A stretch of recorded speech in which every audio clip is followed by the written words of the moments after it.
বনি ইসরাইলের এক লোক 500 বছর আল্লাহর ইবাদত করেছে। কয় বছর? কোথায় জানেন? সাগরের মাঝখানে এক পাহাড়, ওই পাহাড়ের উপরে বসে 500 বছর টানা আল্লাহর ইবাদত। দিনে আর রাতে একবার করে নিচে নামতেন। সেখানে আল্লাহ তাআলা পাথরের ভেতর থেকে তার জন্য মিঠা পানির ব্যবস্থা করে দিয়েছেন, আর একটা ডালিম গাছের ব্যবস্থা করে দিয়েছেন। সকালে নামলে একটা টসটসে ডালিম, রাতে নামলে টসটসে ডালিম।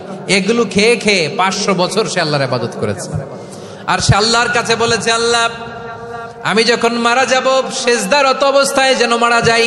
ঠিকই আল্লাহ সেজদারত অবস্থায় সাইয়েদনা আজরাইলকে পাঠিয়ে দিলেন। সেজদারত অবস্থায় লোকটা মারা গেল। 500 বছর ইবাদতের পরে আল্লাহর দরবারে কিয়ামতের কঠিন ময়দানে যখন লোকটা হাজির হয়ে যাবে, আল্লাহ বলবেন, আদখিলু আবদি আল জান্নাতা বিরহমাতি, আমার বান্দাকে আমার দয়া আমার ভালোবাসা দিয়ে জান্নাতে ঢুকায়া দাও।